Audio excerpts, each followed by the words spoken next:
Halo semuanya, perkenalkan nama aku Kartika Maulidi Adiastuti dari Program Studi Teknologi Pangan kelas B angkatan 24.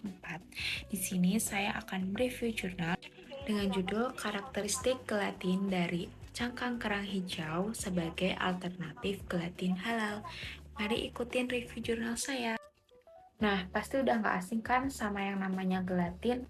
Nah, di Indonesia ini setengah bahan dari pembuatan gelatin ini dengan menggunakan berbahan eh, hewan babi dan sisanya menggunakan sapi.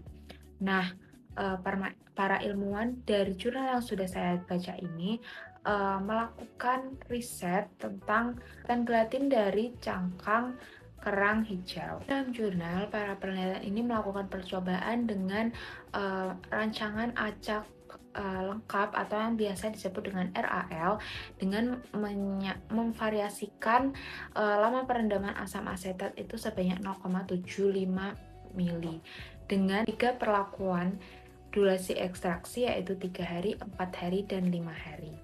Nah, flow kerja dalam pembuatan gelatin dari cangkang kerang dengan tahap awal ini dilakukan pre-treatment yang dilakukannya yaitu cangkang kerang itu dibersihkan lalu dihancurkan menjadi serbuk serta dilakukan perendaman dengan larutan NaOH yaitu sebanyak 0,1 mili selama 24 jam.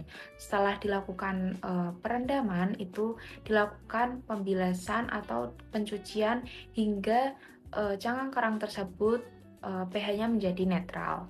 Tahap kedua dengan melakukan maserasi dan salting out, di mana sampel ini dimaserasi menggunakan asam asetat sebanyak 0,75 mili dan hasilnya itu akan disaring serta diendapkan menggunakan larutan NaCl sebanyak 0,9 mili. Lalu tahap ketiga dengan dilakukan ekstraksi yang dimana cangkang kerang yang sudah melewati tahap-tahap pertama dan tahap kedua itu dimasukkan ke dalam water bath untuk diekstraksi dengan suhu 45 derajat selama 24 jam.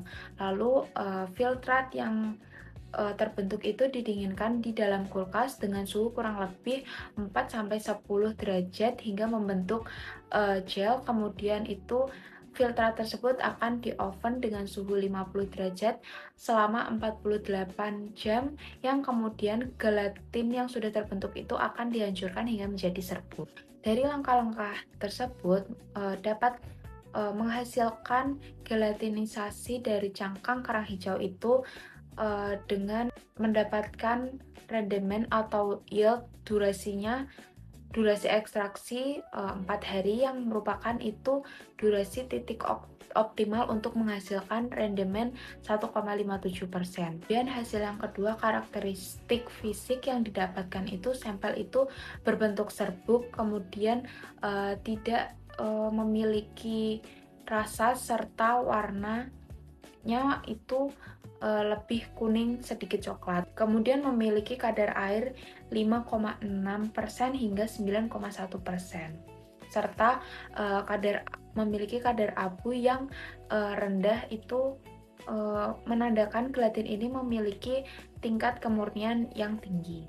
Kesimpulan yang dapat saya ambil dari review jurnal tersebut itu cangkang kerang hijau itu memiliki potensi besar menjadi sumber gelatin halal yang memiliki kualitas yang tinggi serta kombinasi yang baik pada ekstraksi pada hari keempat karena rendemen itu optimal dan memiliki kekuatan gel yang kokoh serta kadar abu dan kadar air yang rendah.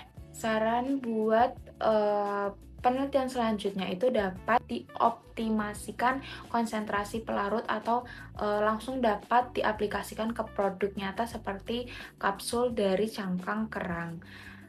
Sekian review jurnal saya, semoga bermanfaat. Terima kasih.